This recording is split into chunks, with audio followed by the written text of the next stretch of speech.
আজকে যে গল্পটি শেয়ার করতে যাচ্ছি সেটা আপনার জীবনের সাথেও মিলে যেতে পারে। সো দেরি না করে চলেন গল্পে প্রবেশ করা যাক। নাম রিফাত, বয়স ২৬ বছর। তিনি একজন গ্রাফিক ডিজাইনার। অফিসের চাপ, শহরের ভিড় আর রাতের ক্লান্তিতে সে একদম হাঁপিয়ে উঠেছিল। একদিন সে অনলাইনে বিজ্ঞাপন দেখতে পায়, শান্ত নিরিবিলি জায়গায় ২ তলা বাসা ভাড়া দেওয়া হবে। ভাড়াও কম, পরিবেশটাও সুন্দর। তারপরে সে বিজ্ঞাপনে দেওয়া নাম্বারটি জোগাড় করে ফোন করে। এক বৃদ্ধ ভদ্রলোক ফোনটি উঠায়। বৃদ্ধ ভদ্রলোক বলে, তুমি চাইলে দেখে যেতে পারো বাড়িটা, বনগ্রামের শেষের মাথায় বাড়িটা। এই বলে বৃদ্ধটি ফোন কেটে দিল। রিফাতও মনে মনে ভাবে, একবার বাড়িটি দেখে আসলেই বান কি সমস্যা। সে শনিবারে বিকেলে চলে গেল বাড়িটি দেখার উদ্দেশ্যে। একেবারে বনগ্রামের শেষে, রাস্তার পাশে ছোট্ট পুকুর, পুরনো বটগাছ, আর তার পেছনেই সেই বাড়িটা। রং উঠে গেছে, জানালাগুলোর কাচও ভাঙা, তবুও কেন এক অজানা টানে জায়গাটি তার মনে ভালো লেগে গেল। তারপর সে বাড়িওয়ালাকে খুঁজে বের করলো। বাড়িওয়ালার নাম রহিম চাচা, চোখে মোটা চশমা, গলায় তাবিজ।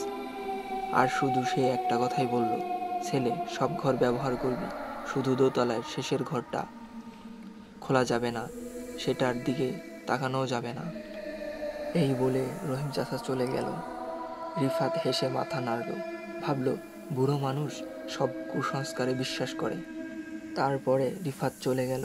পরের দিন মালপত্র নিয়ে রিফাত সেই বাড়িতে উঠল। সারাটা দিন তার ঘর গোছাতে গোছাতেই কখন যে রাত নেমে গেছে এটা তার মনেই ছিল না। রাত নামতেই যেন চারিদিকে নিস্তব্ধতা নেমে এলো। ঝিঝি পোকার ডাক আর হালকা বাতাসে জানালার গাছগুলো কাঁপছে। রিফাত তখন নিজের ল্যাপটপে কাজ করছিল আর হেডফোনে গান শুনছিল। ঠিক তখনই মনে হলো কেউ তার পিছনে হাঁটছে আর ধীরে ধীরে টপ টপ শব্দ করছে। রিফাত ঘুরে দেখল, কেউ নেই, তবু অনুভব করছে কেউ যেন দাঁড়িয়ে আছে একদম ঘাড়ের পেছনে আর তার ঘাড়ে নিঃশ্বাস ফেলছে। হঠাৎ বাতাসে একটা ঠান্ডা গন্ধ, কাঁচা মাংসের মতো। তার মাথা ব্যথা করে উঠল। প্রায় রাত ৩টার দিকে সে শুনতে পেল উপরের তলা থেকে হালকা আওয়াজ, কেউ যেন ধীরে ধীরে দরজায় আঁচড় কাটছে আর চিঁচি শব্দ করছে। সে ভয় পেয়ে ফোনের টর্চ জ্বালায়, কিন্তু আলো জ্বালাতেই শব্দ যেন বন্ধ হয়ে গেল। পরের দিন সকালে রিফাত ওপরে গেল। একটা ঘরের দরজায় পুরো কালো রং করা, মাঝখানে পুরাতন তালা লাগানো।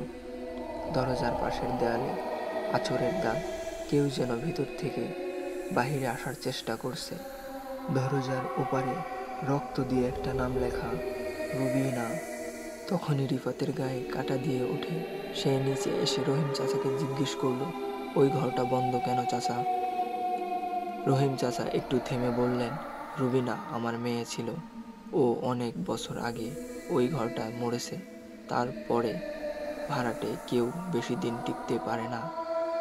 রিফাত চুপ করে যায়, কিন্তু মাথার ভেতরে শব্দ বাজতে থাকে, দেখবি আমার চোখ। এই কথাগুলো শোনার পর থেকে রিফাতের সারাদিন হাত পা কাঁপতে থাকে। তৃতীয় রাত, বৃষ্টি পড়ছে, জানালার ফাঁক দিয়ে ঠান্ডা বাতাস ঘরে ঢুকছে। হঠাৎ একটা আওয়াজ, যেন কেউ উপরে হাঁটছে। রিফাত ফোনের লাইট দিয়ে ধীরে ধীরে সিঁড়ি বেয়ে উপরে উঠে যায়।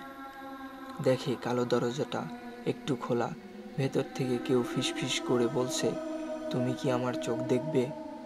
রিফাত কাঁপতে থাকা হাত দরজায় রাখে, একটুখানি ঠেলা দিয়ে ভিতরে গিয়ে দেখে ভিতরের ঘরটা অন্ধকার, মেঝেতে ভেজা দাগ। দরজা বন্ধ করতেই ভেতর থেকে জোরে জোরে হাসার শব্দ আসে। রিফাত ঠিক তখনই দৌড়ে নিচে যাওয়ার চেষ্টা করে, কিন্তু সিঁড়িতে দেখে একটা মেয়ে দাঁড়িয়ে আছে, সাদা জামা, ভেজা চুল, মাথা নিচু করে। রিফাত বলে, কে আপনি? মেয়েটি ধীরে ধীরে মুখ তোলে আর দেখা যায় মুখ নেই, শুধু 2টা রক্তবর্ণ চোখ বাতাসে ভাসছে। রিফাত অজ্ঞান হয়ে যায়। সকালে জ্ঞান ফেরার পরে দেখে রিফাত নিজের ঘরে শুয়ে আছে। একটু পরেই চাচা এসে বলে, তুমি রাতে উপরে গেছিলে? রিফাত নীরব থাকে। চাচা দীর্ঘশ্বাস ফেলে গল্পটা বলতে শুরু করে। রুবিনা আমার একমাত্র মেয়ে। সে ছোটবেলায় খুব সুন্দরী ছিল। গ্রামের এক ছেলের সঙ্গে তার সম্পর্ক ছিল, কিন্তু ছেলেটা তাকে ঠকায়। এক রাতে রুবিনা নিজের চোখ তুলে ফেলে, তারপর গলায় ফাঁস দিয়ে মারা যায় ওই ঘরে। তারপর থেকেই যেই ওই ঘরে ঢোকে তার চোখ রুবিনা তার সাথে নিয়ে যায়। এই কথা শোনার পরই রিফাত চুপচাপ বসে থাকে আর মনে মনে ভাবে এগুলা সবই কুসংস্কার আর বানানো কোনো গল্প। সেই রাতে রিফাত ঘুমাতে পারে না। হঠাৎ জানালায় টকটক শব্দ। সে দেখে বাহিরে কেউ দাঁড়িয়ে আছে। রিফাত দেখে বাহিরে আর কেউ দাঁড়িয়ে নেই, সেই মেয়ে রুবিনা দাঁড়িয়ে আছে।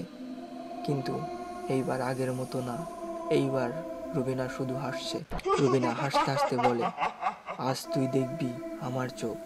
বাতাসে বাতি নিভে যায়, ঘরের ভেতরে ঠান্ডা হয়ে যায়। সে পিছিয়ে আসে, কিন্তু দেয়ালে ঝুলছে শত শত ছবি। সব ছবির মুখ মুছে গেছে, শুধু চোখ জ্বলছে। এক এক করে চোখগুলো ঘুরে তাকাচ্ছে রিফাতের দিকে।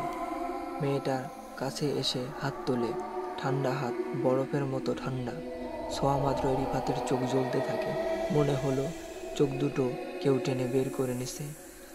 পরের দিন সকালে রহিম চাচা দরজা খুলে দেখলেন রিফাত কোথাও নেই, কিন্তু দেয়ালে একটা নতুন ছবি ঝুলছে। ছবিতে রিফাতের মুখ নেই, শুধু দুটো চোখ রক্ত ঝুলছে, যেন এখনো তাকিয়ে আছে কারো দিকে। চাচা চোখ বন্ধ করে বিড়বিড় করে বললেন, আবারও আরেকজনের চোখ নিয়ে নিলি? সেই দিন থেকে যেই রাতে ওই বাড়ির পাশে যায়, শুনতে পায় ফিসফিস আওয়াজে, তুই দেখবি আমার চোখ, দেখবি। সো আপনিও সাবধানে থাকবেন, আর বাসা ভাড়া নেওয়ার আগে অবশ্যই সব কিছু যাচাই করে দেখবেন। হয়তো আপনার বাসাতেও রুবিনা নামের কেউ থাকতে পারে।